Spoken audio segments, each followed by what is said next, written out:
¿Conoces a alguien que haya recibido ayuda psicológica? Me refiero a verdadera ayuda, una ayuda que puedas calificar de importante o de imprescindible. Una ayuda sin la cual esa persona que conocías y que en su momento tenía un problema no podría haber seguido adelante con su vida. En España, el incremento de muertes por suicidio va a viento en popa. En el año 2022 se quitaron la vida 4.227 seres humanos. Le llaman la pandemia silenciosa. Los suicidios vuelven a ser la primera causa externa de muerte en España. Para el gobierno del país que no tenga un plan nacional elaborado para tratar de evitar este problema es que no existe ningún problema. Quizá es que tu salud no sea la prioridad. Para evitar esta llamada pandemia hay quien solicita más personal cualificado, ya que quien solamente pide eso, de este modo, no se centra en el origen que causa este problema.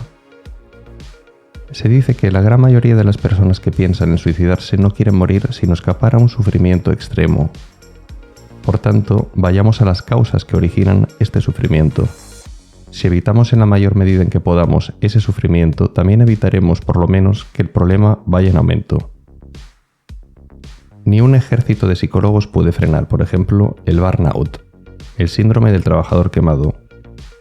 Una sociedad con un capitalismo salvaje y muy competitiva, llena de estrés, centrada en la productividad, es la verdadera fábrica de personas que llegan a estar enfermas. Es mejor ir a la raíz del problema y no a los síntomas. Cuando lleguemos a los síntomas puede ser demasiado tarde. El periodista científico John Horgan publicó en su momento un libro titulado El fin de la ciencia, reconociendo humildemente los límites en este campo.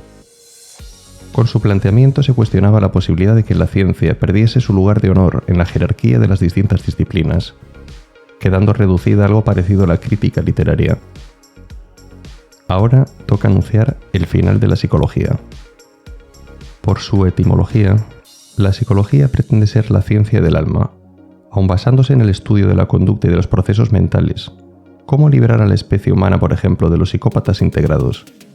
El psicópata integrado es capaz de pasar desapercibido. Ha aprendido a reaccionar de manera que no llama la atención, por lo menos en exceso. ¿Y si te dieras de baja médica porque tienes un jefe que es un psicópata integrado? Muy posiblemente acabarías acudiendo tú, en lugar de él, a ver un psicólogo que evalúe tu baja psicológica, cuando uno de los causantes ha sido el psicópata integrado. Creerás, y con razón, que estamos en el mundo al revés. En otro supuesto, ¿cómo la psicología puede estudiar algo que no conoce? ¿Acaso conoce el alma? ¿Sabe si existe la reencarnación? ¿Sabe si existe el karma? Estudiar la conducta y los procesos mentales no es estudiar el alma. Se olvida de todo aspecto espiritual, algo que nos resulta interesante para una disciplina que aspira a ser, de manera fallida, una ciencia. Por tanto, la psicología estaría estudiando algo distinto a lo que le dio nombre, en su origen. Es decir, no estudia el alma. El propio concepto de psicología hace referencia a una disciplina que en la actualidad no existe en Occidente. Incluso Aristóteles sabía que el alma es el principio que anima al cuerpo. Incluso Platón estudiaba la reencarnación como un aspecto relevante para el ser humano. Viendo que los viejos filósofos sí tenían en cuenta el alma, ¿podría la filosofía relevar, desplazar y sustituir a la psicología, posicionándola como la disciplina que antaño era respetada y predominante? Para realizar estadísticas no es necesario cursar psicología, y cuando un problema psicológico resulta verdaderamente grave, ha de ser tratado psiquiátricamente, es decir, por un médico, el cual estabilizará al paciente con las pastillas de la felicidad. Y ya tenemos en este punto otro nuevo cliente de las empresas farmacológicas. Eso es otra cuestión.